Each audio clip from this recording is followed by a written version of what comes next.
We're shutting down everywhere, high security alerts. I've got people I call family in Abuja. I can't go into Abuja now. Everybody's scared for their lives in Abuja. And that's the country we've become.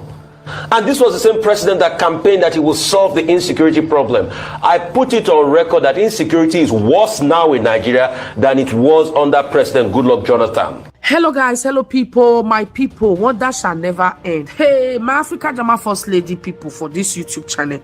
I go want make una watch this video. This video they come from Arise TV television. They don't let us know, say fire on the mountain, everybody need to run. Hey, Timo. Waiting the apple for Abuja. This one neither they call who get I can't see something. Even yesterday night, people not sleep. Una know all the senator, all the rich men what we get for Nigeria. I have how many billion mansion house in Abuja. I live in the most secure area in Abuja. The most secure area in Abuja is no longer secure. I'm not the one saying it. Watch video. Watch this video till the end. Make sure say you no skip. Subscribe to this Africa Drama First Lady YouTube channel. Watch this video, guys. My name remains Drama First Lady. Like, subscribe, and drop your comment under this comment section below. Together, we go repair Nigeria. Peter Obi, that we need for president. Now go fit deliver us from the state of emergency where we did right now. No Peter Obi, no Nigeria. God bless you. I just find the timing strange, and it's funny that you ended there with the Minister for Information, Alhaji Lai Mohammed, talking about the threats made against President Muhammadu Buhari and calling it laughable. I don't think it's funny at all. I mean, the President of the Federal Republic of Nigeria being threatened is a slap on all our faces. But I think the timing of the senator's impeachment attempt, I'll call it that for now, is linked to that, because they were also threatened. The president was threatened, Governor El-Rufai was threatened, governors in general were threatened, and senators. So I think that that might be what has woken them up to their constitutional duties. They all suddenly remember that Section 143 of the Constitution exists. Actually, that's not entirely fair, because I just remember there was a previous impeachment attempt, wasn't there, when President Muhammadu Buhari procured those Super Tucano jets for around $500 million without National Assembly approval. But that was way back in 2018. Nigerians have been dying, being kidnapped, being raped. All kinds of indignities have been suffered by Nigerians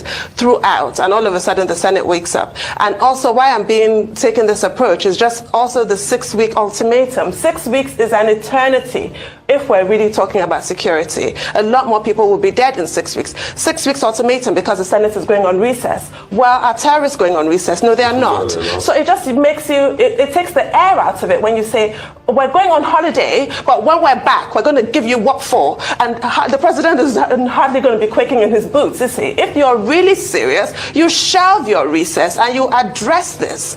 Anyway, back to Section 143. What it demands initially is at least 1/3 signing a petition which will be served to the president. But ultimately it's a long, like 3-month process, which requires a 2/3 majority in both houses. So let's even see if the ball is actually going to get rolling, or if this is all talk and no trousers as usual. Because we were all here back in December reading breathless headlines. 73 senators are preparing to override President Muhammadu Buhari's veto. And what happened? Nothing. So I think President Muhammadu Buhari is sitting there watching all of this and not feeling threatened in the slightest, but he should feel threatened, because this is wrong. While I'm kind of not expressing the utmost faith in the Senate and in terms of how far they will go, I understand the sentiments driving them, the emotions driving them. Everybody is afraid in this country. Sad times for Nigeria. Sad times demand very, very, very stringent and strong measures. I'm happy that the Senate has finally woken up, because before we thought they were rubber stamp full on. But they are still rubber stamp, and they are still part of the problem. I'm not going to exonerate the Senate from the problem. Because when they talk about Nigeria and they talk about everything that is wrong about Nigeria, they forget that the Nigerian Senate, the lawmakers, are part of everything wrong with Nigeria, with their big fat salaries that they cannot account for. If they truly love this country, they should do that job without pay. They should make it voluntary.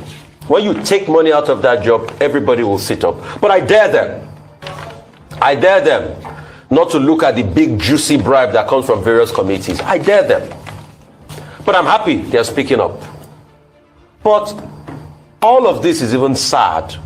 That the reaction from the presidency, the Femi Adesina was calling people anarchists for saying the president should wake up to his responsibility when there's anarchy in the land already.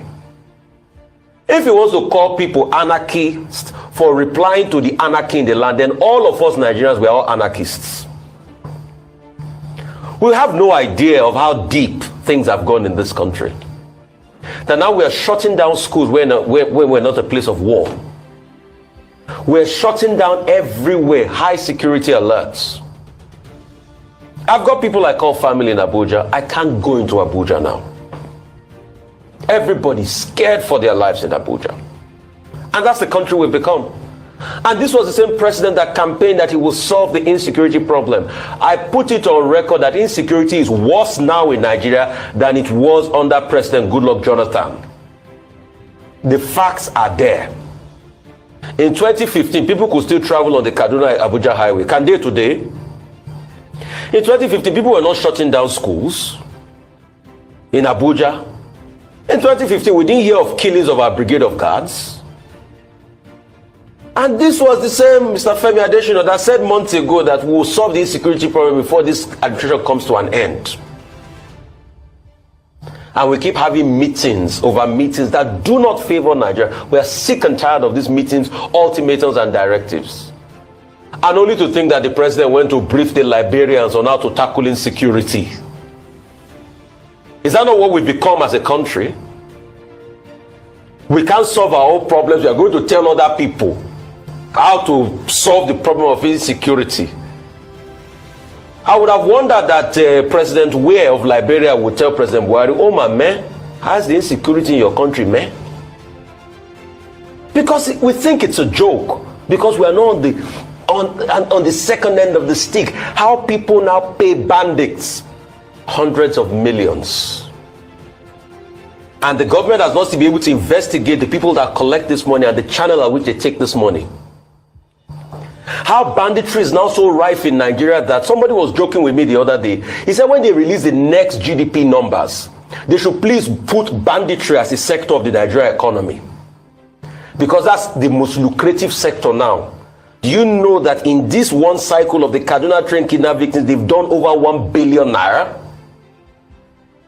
from people that don't have money? And this money keeps circulating in our economy. We can't do anything about it. And when people talk, you call them anarchists. When are we going to open our eyes and tell ourselves the truth in this country that is bleeding? We want our country to do well. Coupled with the destruction of the Nigerian economy. Nigerian economy was better in 2015 than it is today. The facts are there. Some people campaigned so hard in 2015. They said they will make $1 1 naira. They complained then that $1 was 2.16 to 1 naira. Today is 710. 710. It's a disgrace. It's a disgrace and an apology to this same naira that used to be 80 cents. 1 naira used to be, 80 kobo used to be $1. At some point, naira and dollar was not even 1 to 1. Naira on the balance of things was stronger. It was pound and naira that used to be 1 to 1. In 40 years, we've squandered all our riches. 2023 makes it 40 years. Oyeka, when you did that documentary, Squandering of Riches. 1983. It is 40 years. We are still even worse than when Nigeria used to be in 1983. And people talk and you call them anarchists. You think it's a joke. Dudu, you were talking about presidents putting the box stops here on their table.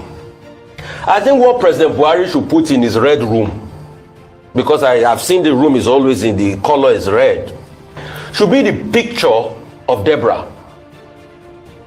Should be the picture of Leah Sharibu. Should be the picture of the Jangebe girls. Should be the picture of all the soldiers that have been killed in this insurgency. Because if you want to see the true face of Nigerians now that are crying and bleeding, are the pictures of those bandits have kidnapped at one point or the other and collected 100 million naira ransom. We want a better country, and I don't think that's too much to ask for.